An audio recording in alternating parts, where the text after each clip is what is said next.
పాత్రికేయ మిత్రులారా, వందనాలు మీకు.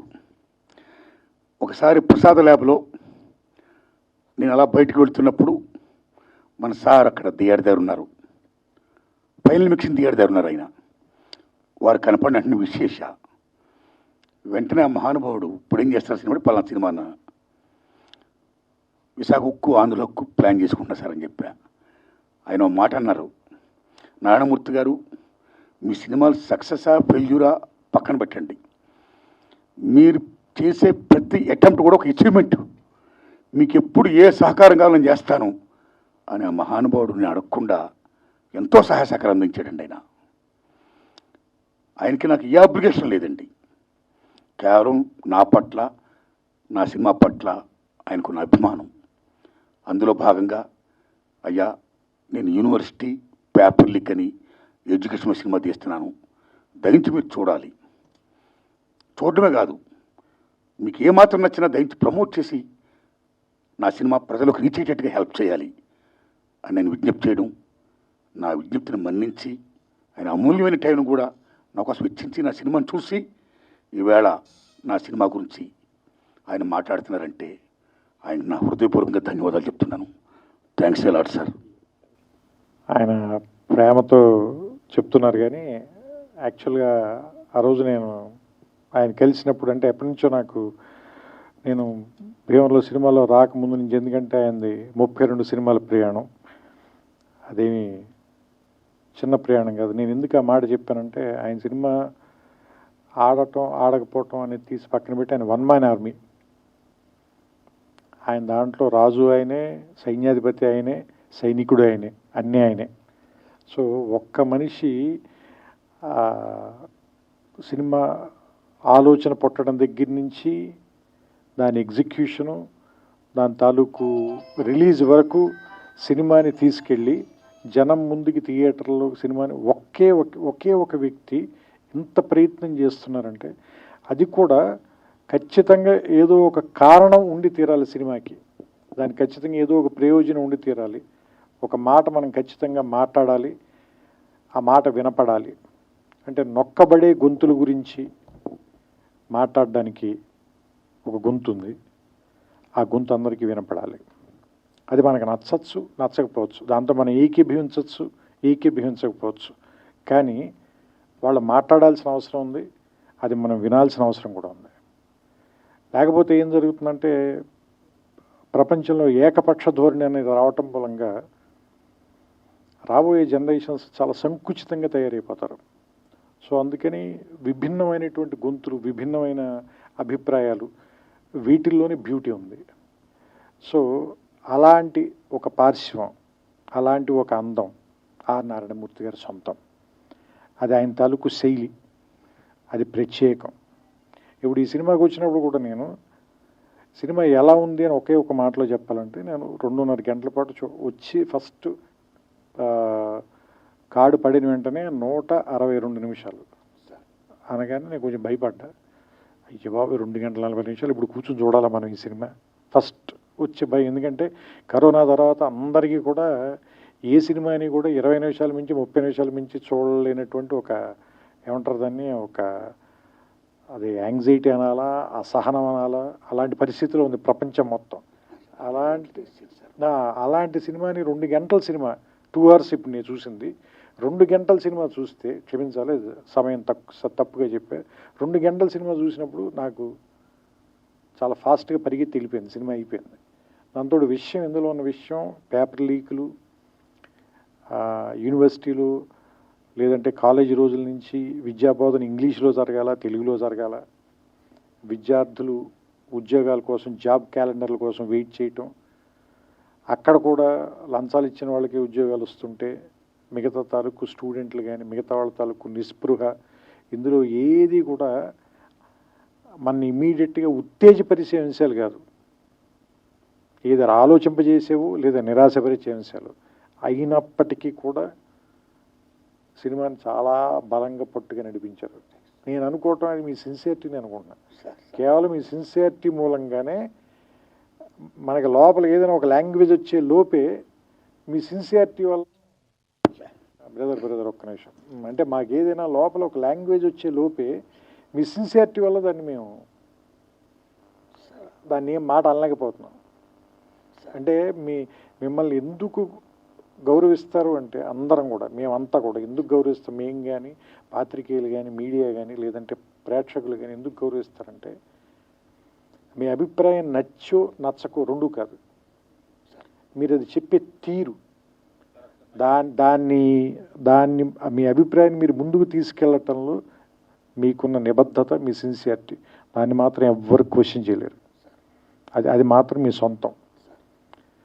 అలాంటి వాటి కోసమే నేను ఇప్పుడు వచ్చి మీ పక్కన నుంచున్నాను. కేవలం ఏంటంటే మీ నిబద్ధత నచ్చే దానికి గౌరవం ఇచ్చే. ఎందుకంటే ఇంతలా రాజీ పడకుండా బతకటం అందరి వల్ల సాధ్యం కాదు, నా వల్ల కూడా. నేను చాలాసార్లు రాజీ పడ్డాను నేను. సో అందుకని ఏంటంటే ఇలా రాజీ పడకుండా బతకటం అందరి వల్ల అవ్వదు, కొంత జెలసీ కూడా ఉంది నాకు. అలా బతకడం అంత తేలిక కాదు.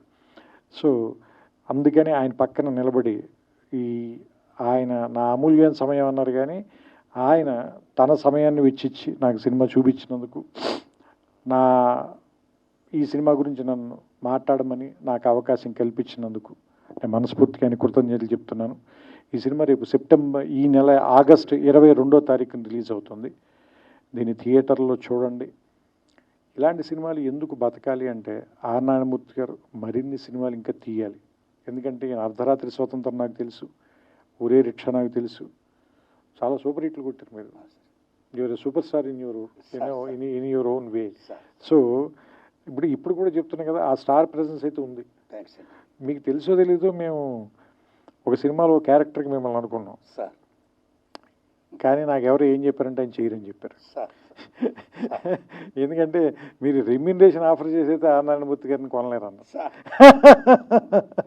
సో అంటే మీరు చెబితే ఎందుకు జనం ఇలాంటి విషయాలు మీరు చెప్తేనే ఎందుకు వింటారు అంటే, మీరు దాని డబ్బుల కోసం సక్సెస్ కోసం చెప్పరు, నిజంగా దాన్ని ప్రజలకు తెలియజేయాలని చెప్తారు కాబట్టి దాన్ని చూడడానికి వస్తారు, దాన్ని గౌరవిస్తారు. ఇప్పుడు నేను కూడా 2 గంటల పాటు నేను ఎందుకు గౌరవించి చూసి ఇక్కడికి వచ్చి మాట్లాడుతున్నానంటే దానికోసమే. సో ఈ సినిమా ఆడాలి. మీరు ఖచ్చితంగా నెక్స్ట్ సినిమా ఇంకా చాలా ఏమంటారు దాన్ని, కొంచెం ఎక్కువ డబ్బులు ఖర్చు పెట్టి ఇంకా మంచి ప్రొడక్షన్ వాల్యూస్తో తీయటానికి అవకాశం కలిగేలాంటి డబ్బులు ఈ సినిమా మీకు ఇవ్వాలని, అలాంటి సక్సెస్ వస్తుందని నేను కోరుకుంటూ, ఎస్పెషల్ ఇందులో నాకు ఆ గద్దర్ గారి పాట కూడా బాగా నచ్చింది. అది గద్దర్ గారు రాశారు, మీరు చెప్పిన తర్వాత నాకు ఇంకా ఆనందం వేసింది, ఎందుకంటే నాకు ఇష్టమైన రచయిత ఆయన. సో ఆయన పాట చాలా బాగుంది ఆ పాట మాత్రం. సో నేను ఆ పాట మీరే పాడారేమో అనుకున్నాను, ఎందుకంటే వాయిస్ విని కొంచెం రాగా ఉంది వాయిస్ అయింది.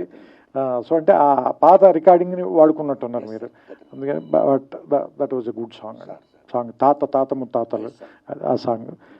And I like the film అండి, నాకు నచ్చింది సినిమా.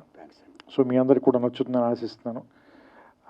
మరోసారి మా కోసం ఇంత రాత్రి సమయం వరకు వెయిట్ చేసిన పాత్రికేయులందరికీ కూడా నా కృతజ్ఞతలు చెప్పుకుంటూ, నాకు అవకాశం ఇచ్చిన నారాయణమూర్తి గారికి మనస్ఫూర్తిగా నా అభినందనలు. అండ్ ఈ సినిమా సక్సెస్ అవ్వాలని నేను ఆకాంక్షిస్తూ ఆయనకి నా శుభాకాంక్షలు తెలియజేస్తున్నాను. ఇంకొకటి, ఈ సినిమాలో అయినా ఐ కాంట్ బ్రీత్ అని 1-2 సందర్భాల్లో చెప్పారు. అంటే ఎందుకు అంటే ఉక్కిరి బిక్కిరిగా ఉంది. ఎవరికి ఉక్కిరి బిక్కిరిగా ఉంది అంటే, ఈ సినిమాలు చూస్తుంటే నాకు అనిపించింది, పిల్లల చదువుల కోసం, వాళ్ళ భవిష్యత్తు కోసం వీళ్ళ వర్తమానాన్ని తాకట్టు పెట్టిన తల్లిదండ్రులకి చాలా ఉక్కిరి బిక్కిరిగా ఉంది. దీని విష సంస్కృతి అనాలా, లేదంటే ఇది మనం దేని వెనకాల పరిగెడుతున్నాం? చదువు వల్ల వచ్చే సక్సెస్ వెనకాల, లేదా నిజంగా జ్ఞానం వెనకాల?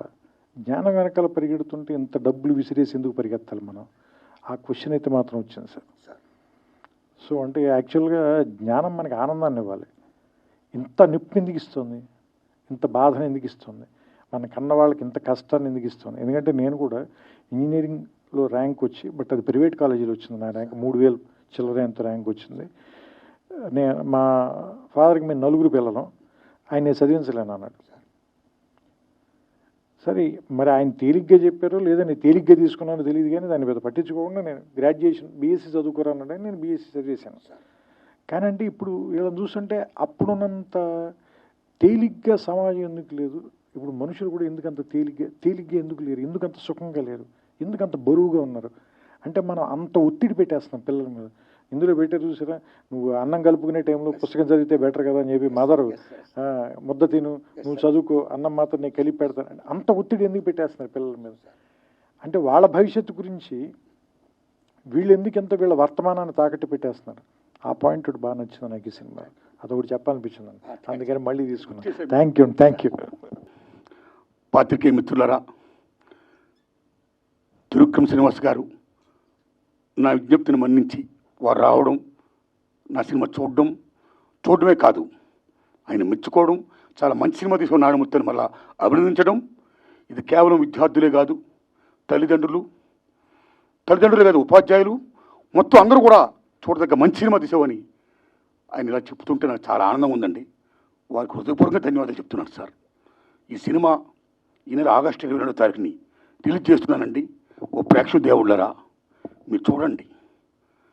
నా చిత్రం ఏమాత్రం బాగున్నా సరే 10 మంది చెప్పండి, ఆదరించండి. నేను ఇంకా ఇలా చిత్రాలు తీయడానికి నాకు శక్తిని ప్రసాదించండి. వందనాలు మీకు. Thanks a lot. For more videos like this, subscribe Big TV channel.